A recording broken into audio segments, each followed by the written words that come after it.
जी viewers अस्सलाम वालेकुम। आज का जो हमारा लेक्चर है वो सेक्शन 11 और सेक्शन 12 पे है। जो हमारा लॉ गेट का जो सीरीज़ का लेक्चर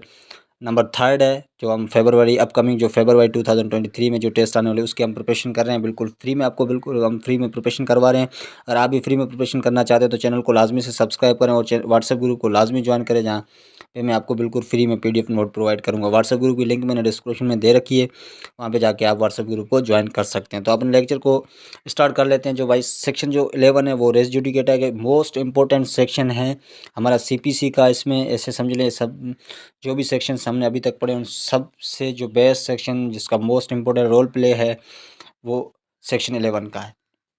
जो सेक्शन 11 ये कहता है कि no court shall try suit or issue in which the matter directly or subsequently in issue has been directly and subsequently in issue in the former suit between the same parties or parties under whom they are any of them claim litigating under the same title, and the court competent to try the such subsequent suit on the suit in which issue has been subsequently raised and has been heard and finally decided by the court. यहाँ पे जो section 11 कह रहा है कि अगर ऐसे court वो कभी कोर्ट नहीं केसेस चला सकती, वो इन इश्यूज़ पे केसेस सूट को नहीं सुन सकती अगर कोई भी केस डायरेक्टली और सब्सिक्वेंटली वो केस ऑलरेडी सुना गया, मतलब उसको केस को पहले से ही डिसाइड किया गया हो, सेम पार्टीज़ हैं, same cause of action, same claim है, वो पहले किसी कॉम्पिटेंट कोर्ट ने उस पर डिसीजन दे दिया है, सुन के अपना डिसीजन दे दिया है, तो फिर वो दूसरी कोर्ट में जाके उस सेम केस को same party same cause of action same title same claim पे वो फाइल केस सूट फाइल नहीं कर सकता। ये सिंपली सेक्शन 11 कह रहा है, जो ऊपर जो सेक्शन 11 का 1 लिखा हुआ है। तो इसमें आप देख सकते हैं जो MCQs बन सकता है वो पहले ही बन सकता है, जैसे कि no court dash try suit और in which the matter directly और subsequently issue has been directly and subsequent. तो यहाँ पे आपको है no court shall try, shall को आपको याद रखना है, ठीक है। और उसके बाद नीचे जो इसका है एक्सप्लेनेशन नंबर 1, इसकी जो टोटल 6 एक्सप्लेनेशन है, मोस्ट इंपॉर्टेंट एक्सप्लेनेशन है, जिसको आपको सारा कुछ ही आपका सेक्शन को एक्सप्लेन कर देती है। जो एक्सप्लेनेशन नंबर 1 है वो है हमारी सूट डिसाइडेड के हवाले से, ठीक है। The expression the former suit shall denote a suit which has been decided prior to the suit in question whether or not it was instituted thereto। अच्छा, जो एक्सप्लेनेशन नंबर 1 वो ये कह रही है कि जो हम फार्मर सूट किसे कहते हैं, फार्मर सूट हम उसे कहते हैं जो फॉर एग्जांपल आपको मिसाल के साथ समझाया जाए कि अगर आपने एक सूट फाइल किया है फॉर एग्जांपल एक तारीख को 2020 में, और दूसरा आपने जाके लाहौर में 1/1/2022 को आपने फ़ाइल किया है, तो आप देखें अगर आपका जो बाद में आपने जो फ़ाइल किया था उसका विदिन 2 मंथ के अंदर डिसीजन आ जाता है। जो आपने पहले फ़ाइल किया वो अभी तक पेंडिंग में है। जो पहले डिसीजन जिस पे डिसीजन आया है वो आपका फार्मर सूट है, उसे आप फार्मर सूट कहेंगे। नेक्स्ट हमारे पास है एक्सप्लेनेशन नंबर 2। एक्सप्लेनेशन नंबर 2 है वो कॉम्पिटेंस ऑफ कोर्ट के रिलेटेड है। यहाँ पे जो भी केस है, जो सब्सिक्वेंट केस है, अगर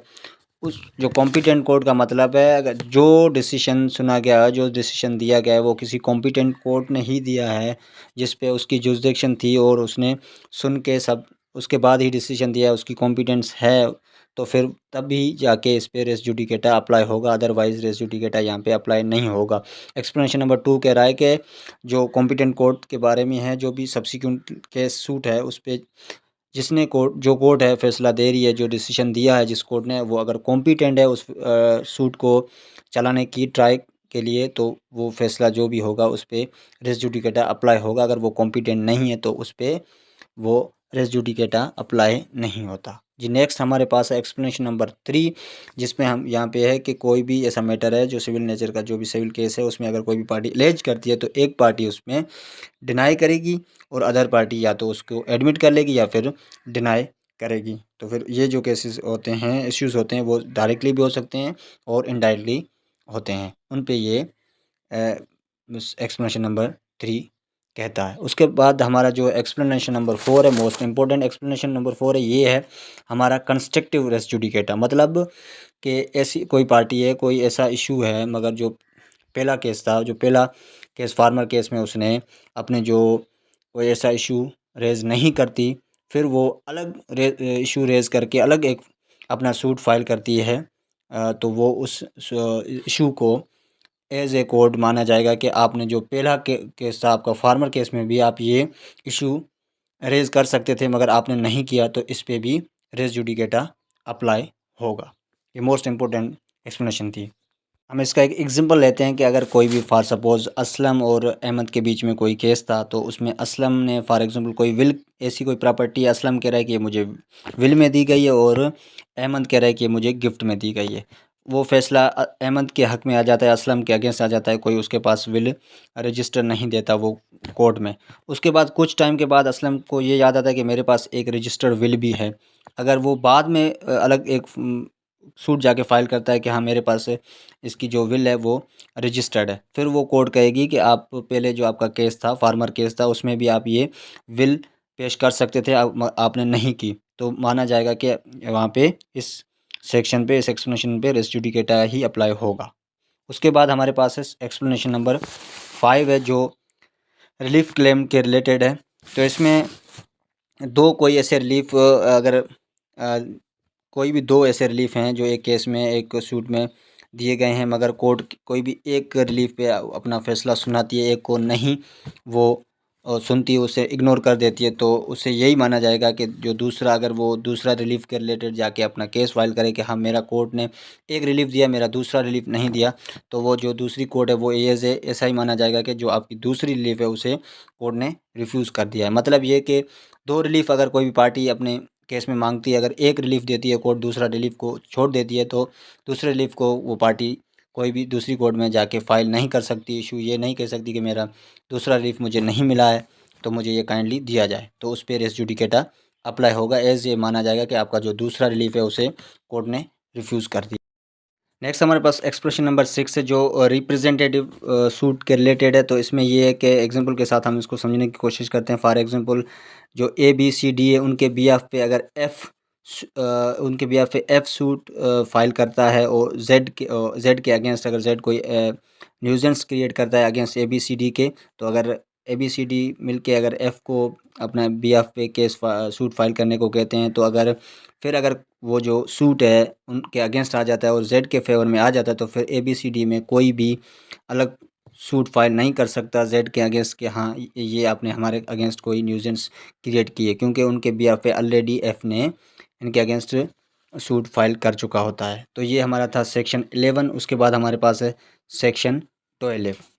सेक्शन 12 है bar to further suit, where a plaintiff is precluded by rules from instituting a further suit. मतलब कि प्लेंटिफ को रोका गया है कि फर्दर सूट फाइल करने पे in respect of particular cause of action, किसी भी पर्टिकुलर काज ऑफ एक्शन पे ही shall not entitle to institute a suit to in respect cause of action in any code to which this code apply. तो मतलब कि जो एक plaintiff है उसको रोका गया है कि फर्दर सूट फाइल करने के लिए किसी भी एक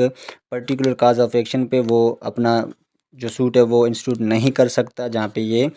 भी जिस कोड पे भी ये सीपी से अप्लाई होता है, उस कोड में ये अपना केस किसी भी पर्टिकुलर काज ऑफ एक्शन पे फाइल नहीं कर सकता, उसे रोका गया है फर्दर सूट